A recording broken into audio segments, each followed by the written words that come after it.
ओम ब्रह्मा मुरारी त्रिपुरांतकारी भानु शशि भूमि सुतो बुधश्य गुरुश्च शुक्र शनि राहु केतव सर्वे ग्रहा शांतिकरा भवन्तु, सर्वे ग्रहा शांतिकरा भवन्तु, नवग्रह शांतिकरा भवन्तु, क्रूराग्रह शांतिकरा भवन्तु। नमस्कार, स्वागत है आपका आचार्य वाणी में। मैं आचार्य डॉक्टर विक्रमादित्य आपके साथ हूँ और आज का विषय है धनु राशि वालों के लिए कैसा रहेगा सूर्य का परिवर्तन। देखिए, धनु राशि बृहस्पति की राशि, बृहस्पति महाराज आपकी राशि के अनुसार से चल रहे हैं इस वक्त पंचम भाव मेष राशि में, और मेष राशि में बिल्कुल सुंदर तरीके से बहुत बैलेंस योग बनाते हुए चल रहे हैं धनु राशि वालों। और ऐसे में सूर्य भी परिवर्तन कर कर चतुर्थ भाव से निकलकर राहु के साथ जो उनकी युति चल रही थी पिछले करीब करीब एक महीने से, वो परिवर्तन की स्थिति बनी और वो महाराज बृहस्पति के साथ विराजमान हो गए हैं। और बृहस्पति के साथ सबसे सुंदर स्थिति ये है कि बृहस्पति उदय रहेंगे, यानी सूर्य के साथ चलते हुए भी बृहस्पति अस्त नहीं होंगे। इस बार ग्रहों की ऐसा थोड़ा सा योग बड़ा विचित्र प्रकार का बना हुआ है। ऐसे आमतौर पर सूर्य जिसके साथ भी आते हैं कहीं ना कहीं उनको अस्त करने का योग बनाते हैं, लेकिन जब तक मेष राशि में इस बार बृहस्पति रहने वाले हैं, 1 मई को परिवर्तन करने का योग बनेगा, उसके बाद जाकर 7 मई को वृषभ राशि में जाके बृहस्पति अस्त होंगे। लेकिन जब तक मेष राशि में सूर्य राहु की युति है, ये आपके लिए बहुत उन्नतिकारक। पंचम भाव बुद्धि का भाव है, ये पंचम भाव में युति बनने वाली है। पंचम भाव में मेष राशि में सूर्य पदार्पण कर रहे हैं एक विशेष तौर पर 13 अप्रैल को, और 14 मई तक यहाँ रहने वाले हैं। बड़े संबंध बनाने वाले हैं, बड़े लोगों से संबंध स्थापित करने के योग बनाने वाले हैं, आपकी पर्सनालिटी को बड़ा एनहांस करने वाले हैं। उच्च का स्वामी जो ग्रह होता है बहुत ताकतवर हो जाता है, नेगेटिव प्रभाव समाप्त कर देता है। सूर्य कीर्ति के मालिक, यश के मालिक, ग्रहों में राजा कहे जाते हैं। सूर्य नारायण की स्थिति उनको प्राप्त है, राजाओं की स्थिति प्राप्त है, और उनके अश्व जब चलते हैं तो जीवन में उन्नति के योग बनाते हैं हमेशा।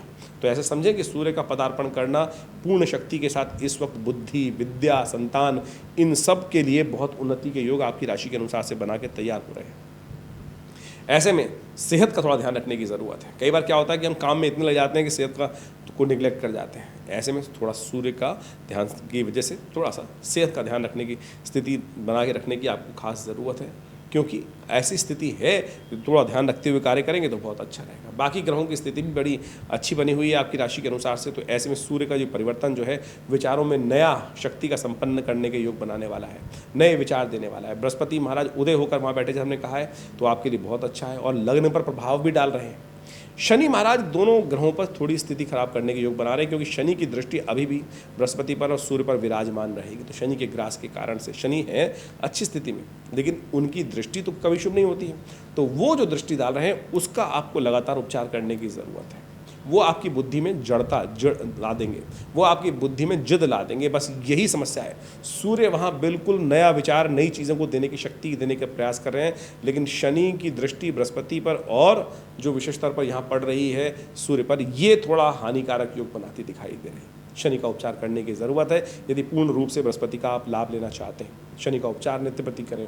ओम प्रांग प्रींग प्रोंग से शनिश्चराय नमः, इस मंत्र का नित्य प्रति जप करें। और शनि की एक स्थिति वास्तविक तौर पर जो क्या प्रभाव होगा वो भी समझ लीजिए। शनि पुरुषार्थ वाले भाव में विराजमान है, पुरुषार्थ में कमी लाने के योग बनाते हैं। आपका विचार ठीक होगा, नए संपर्क भी हो जाएंगे, सब कुछ होगा, लेकिन शनि महाराज की दृष्टि जो होगी कर लेंगे। जैसे हमारे एक बड़े नेता हुए ना, हम देखेंगे, हम देख रहे हैं, हम देखते रहेंगे, बस वो स्थिति नहीं करनी है। आपको कार्य करने की ज़रूरत है भाई, पुरुषार्थ करने की ज़रूरत है। यहाँ शनि महाराज बैठ के पुरुषार्थ में कमी लाने के योग बना रहे हैं। यदि क्रियान्वयन तुरंत चाहिए, एग्जीक्यूशन तुरंत चाहिए, विचारों पर कार्य कर लेंगे तो बहुत सुंदर तरीके से ये बृहस्पति का सूर्य का जो योग बन रहा है, और जो आपके जितने 1-1.5 महीने से सूर्य राहु की युति थी, हर चीज़ों में अनिश्चितता दे रखी थी, निश्चितता लाने का योग बन गया है। सूर्य को नित्य प्रति जल दें, शनि के मंत्र का जप करें। हनुमान जी का उपाय तो हमारे हिसाब से सबसे श्रेष्ठ रहेगा। हनुमान जी का उपाय, हनुमान जी की जैसे कहा, जामवंत के वचन सुहाए सुनि हनुमंत अति, तो आप सुने, अपने गुरु को समझने का प्रयास करें। यदि अपने एडवाइज़र्स अपनी बातों को समझकर गुरुजन की एडवाइस सुनते हुए इस कार्य को कर लें तो शनि का उपचार हो जाएगा, और ये सूर्य आपके भाग्य को जगाने का रास्ता बना देगा। देखिए कितना सुंदर योग बन रहा है। बृहस्पति लग्न को भी देख रहे हैं आपकी राशि के अनुसार से इस वक्त बैठकर परिपक्व स्थिति में है, और जो भाग्य को भी देख रहे हैं और परिवर्तन का योग बना रहे हैं। तो क्यों ना इस समय का सदुपयोग करते हुए आप लाभ लेने का प्रयास करें। सूर्य का ये परिवर्तन, उच्च में जाना, सूर्य का परिवर्तन, ये बहुत सुंदर है आपके लिए, शक्ति संपन्न देने वाला है, लाभ देने वाला है। और सूर्य महाराज जो है आपकी राशि के अनुसार से भाग्य के भी मालिक हैं। बृहस्पति भाग्य पे भी दृष्टि डाल रहे हैं, बैलेंस कर रखा है। बस शनि को कंट्रोल कर ले तो आप बिल्कुल बहुत सुंदर तरीके से धनु राशि वालों अपने वारे न्यारे कराने की स्थिति उत्पन्न करते दिखाई दे रहे हो, समझ लो। क्योंकि बहुत सारे हम लोग भी बचपन से बाल्यकाल से आज 50 वर्ष की उम्र तक बहुत सारे जन्मपत्ति, हजारों जन्मपत्ति, लाखों जन्मपत्ति देखे हैं। और बहुत सारे लोग यही बात आके कहते हैं कि बड़ी विचित्र विडंबना लगती है कि महाराज हमारी कुंडली में ज्योतिष ने बताया कि ये राजयोग है, ये राजयोग है, ये राजयोग है, लेकिन वो काम नहीं कर रहे हैं। जब जन्मपत्री हमने देखने का प्रयास किया तो समझ में आया कि भाई ये योग तो देखे, बड़े अच्छे अच्छे योग तो देखे, लेकिन कमियां कहाँ हैं वो तो देखने का प्रयास करें। जब वो दरिद्र योग कुंडली में आया तो उसने समस्त प्रकार के राजयोग को समाप्त कर दिया। उसका उपचार सही समय पर कर ले। जैसे केमुद्रम योग है तो वो छन्नी योग है, चंद्रमा बिल्कुल अकेला है, कहीं और बैठा ही नहीं है। तो यदि वो योग विद्यमान है तो 10 प्रकार के क्या 100 प्रकार के राजयोग भी हों, राजा के घर में भी व्यक्ति पैदा हो जाए तो भी छन्नी बन जाती है। लाखों करोड़ों रुपए हाथ में रुकते ही नहीं हैं। तो इन सब योगों को अच्छे से समझने के लिए जन्मपत्री पर विचार करना परम आवश्यक है, अच्छे से अध्ययन करना परम आवश्यक है, और उसके बाद सही समय पर सही उपयोग किया जाए। जैसे आपको केमुद्रम योग की बात बताएं कि बहुत वर्ष पूर्व एक जन्मपत्री आई, उसमें हमने कहा कि भाई एक काम करो, इनके आपके बच्चे की कुंडली में इस प्रकार का दरिद्र योग है, तो इसको उपाय करने के लिए सबसे पहले एक ध्यान रखो कि इसका एक रिजर्व फंड तैयार कर दो कि कभी भी ये बच्चा इस पैसे को हाथ ना लगा पाए, कैसी स्थिति बन जाए, केवल इसका ब्याज ही इसको मिलता रहे। ये उपयोग ये प्रैक्टिकल उपाय है। इसको आप उपाय कर कर यदि आप ये कार्य कर लेंगे तो देखिए, क्योंकि कुंडली में दरिद्र योग है, कब ना स्थिति ऐसी बन जाए और कब उसको परिवर्तन करने के लिए। ऐसे में उनके पिताजी ने ये उपाय किया और मैं आज भी देखता हूँ उस व्यक्ति के जीवन में वो फंड काम आता है। तो ध्यान रखें, ये सब ज्योतिष एक प्रत्यक्ष विज्ञान है और उपाय जो है बहुत चमत्कारिक प्रभाव करते हैं, लेकिन बुद्धि के अनुसार से समझकर विशेष तौर पर जो अनुभव का लाभ लेते हुए यदि इन जन्मपत्रियों को योगों को अध्ययन करेंगे तो बहुत लाभ प्राप्ति के योग बनेंगे। और हमने जन्मपत्री को अध्ययन करने के लिए बहुत सुंदर तरीके से अनेक विषयों पर विश्लेषण कर ये जो गोचर का प्रभाव है वो आपके समक्ष उपस्थित करने का प्रयास करते हैं। इन सब गोचर का प्रभाव भी और साथ साथ मूलभूत जन्मपत्री को समझकर उनकी दशाओं को, अंतर दिशाओं को समझकर यदि कार्य किए जाएँ तो बहुत सुंदर रहेगा। हमारा ये विवेकानंद योगाश्रम इस प्रकार के शोध में पिछले काफ़ी वर्षों से लगा हुआ है। हमारे पिता आचार्य श्री केशव देव जी के सानिध्य में रहकर यहाँ बहुत सारे हमने भारतीय पराविद्याओं के विषयों पर शोध किया। यज्ञ विज्ञान, मंत्र विज्ञान, बहुत सारे मुद्रा विज्ञान, ऐसे बहुत सारे विषय आश्रम की तरफ से समय समय पर प्रकाशित किए गए।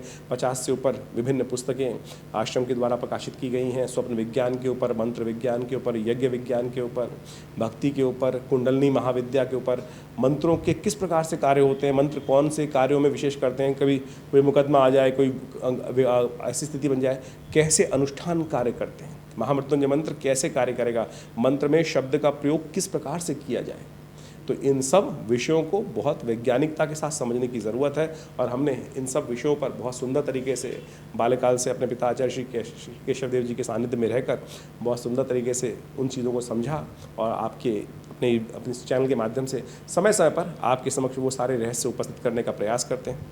आप विवेकानंद योगाश्रम में स्वयं भी आ सकते हैं। यहाँ नित्य 8 घंटे करीब यज्ञ होता है और रविवार को उस कार्यक्रम में सब लोग वहाँ उपस्थित होकर सुंदर तरीके से माँ भगवती के सानिध्य में यज्ञ करते हैं। माँ भगवती पीताम्बरा जगदम्बा की बहुत सुंदर दिव्य प्रतिमा यहाँ उपस्थित है, जो 1947 में मुल्तान से 500 साल पुरानी प्रतिमा हमारे आश्रम पे प्रतिष्ठित की गई हैं। वो जब कोई व्यक्ति लेकर आए और उन्होंने यहाँ विवेकानंद योगाश्रम में प्रतिष्ठित करी, तो आप भी विवेकानंद योगाश्रम में सानिध्य, माँ भगवती का सानिध्य लेकर अपने जीवन में चमत्कार देख सकते हैं। और ये ज्योतिष के विषय जो हैं कहीं कपोल कल्पित नहीं है, प्रत्यक्ष हैं। इसको बहुत अच्छे से समझने का प्रयास करना। लेकिन समस्या क्या हो गई है, आज ज्योतिष जो है वो दुकानदारी बन गई है। कोई नग बेच रहा है, कोई कुछ बेच रहा है, दुकानें बना दी हैं लोग। कई लोग तो ऐसे हैं कि हाथों में 8-8, 10-10 अंगूठियाँ पहन के घूमते हैं। मैं भी जब एक बार एक चैनल पर सबसे पहले गया तो मुझे कहा गया कि महाराज आपने ना नग पहन रखे हैं, ना मालाएँ पहन रखी हैं, और ऐसे में तो ज्योतिष की जो इमेज होती है वो इसी प्रकार से की जाती है। तो भैया हमने कहा देखिए, हम तो इसी प्रकार से सीधी तरीके से बैठ के प्रोग्राम देंगे, आपको बैठना कराना हो कराएं, ना कराना हो ना कराएं। लेकिन मैं आज भी देखता हूं कि होड़ लगी हुई है लोगों में। वो टीवी पर बैठे हुए ज्योतिषी अपनी मालाओं को दिखाने के लिए कि मैं उसने 4 पहन रखी है तो मैं 8 क्यों ना पहनूं, इस विषय पर ज़्यादा कार्य करते हैं लोग। लेकिन प्रत्यक्ष जो अध्ययन है, शास्त्र के सम्मत हैं, उस पे बात कम करने का प्रयास करते हैं। तो मैं, आप देखते होंगे नेशनल चैनल्स पर सब जितने बड़े चैनल्स हैं उन सब पे उपस्थित रहा और बहुत समय समय पर रहता भी हूँ। लेकिन वास्तविक तौर पे सत्य को, ज्ञान को, शास्त्र को अपने रूप से समझाने का प्रयास करते हैं। बाह्य आवरण बहुत सारे लोग बनाने का प्रयास करते हैं, लेकिन उस बाह्य आवरण से कोई फ़ायदा होने वाला नहीं है। आइए विवेकानंद योग आश्रम में हमारे बहुत सारे शोध के साथ जुड़ें, बहुत सारी पुस्तकें जो आश्रम से प्रकाशित हैं उन सब का अध्ययन लें। यहाँ आश्रम पर बहुत बड़ा हॉस्पिटल विराजमान है, योग प्राकृतिक चिकित्सा का एक बहुत सुंदर सेंटर है, मुद्राओं पर अद्भुत कार्य किया गया है। आपको पता है ज्योतिष विज्ञान के अनुसार से आप विभिन्न ग्रहों का उपचार करने का प्रयास करते हैं, सूर्य का आप उपचार करने का प्रयास कर रहे हैं, सूर्य को किस प्रकार से ठीक किया जाए, तो ये सूर्य मुद्रा है। यदि सूर्य आपकी कुंडली में नेगेटिव प्रभाव कर रहा है तो केवल ये सूर्य मुद्रा अंगूठे के द्वारा इस प्रकार से उंगली को लगा देने से ये सूर्य मुद्रा बन जाती है। अद्भुत रूप से सूर्य की शक्ति, किसी का सूर्य नेगेटिव है उसको ठीक करना है तो इस मुद्रा का अभ्यास करते हुए यदि ओम गणेश सूर्य आदित्याय नमः इस मंत्र का जप करें तो आप समझें आप बहुत प्रकार से अपने सूर्य की नेगेटिव प्रभाव को ठीक करने का प्रयास कर सकते हैं।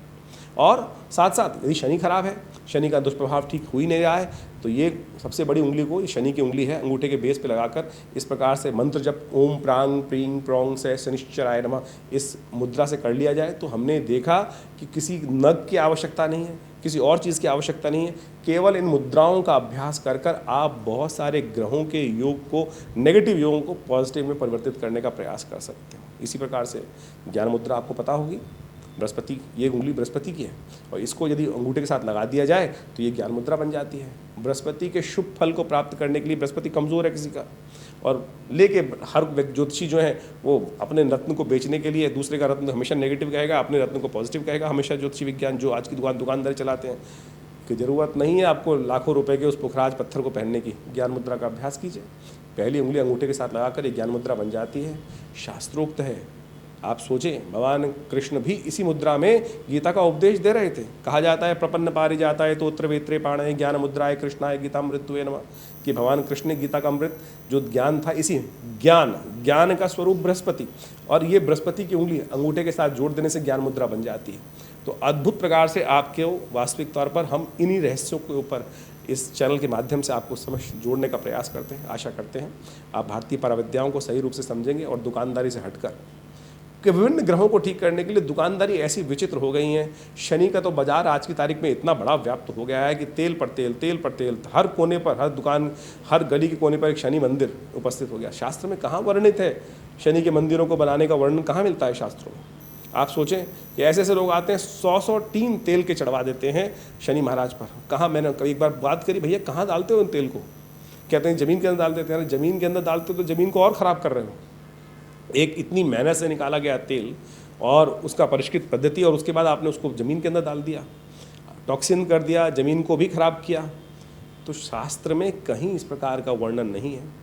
तो शास्त्र के अनुसार से समय समय पर हम लोग इन सब बातों को आपके समक्ष रखने का प्रयास करते हैं। आज समय मिला तो हमने इस बात को भी आपके राशि के अनुसार से रखा, लेकिन और भी बात करें। आशा करते हैं आप इन सब बातों को पॉजिटिव रूप में लेने का प्रयास करेगा। हम किसी पे आक्षेपित करने का प्रयास नहीं कर रहे हैं, लेकिन ज्योतिष प्रत्यक्ष विज्ञान है। भारतीय संस्कृति में कहीं कोई दुकानदारी नहीं दी गई है।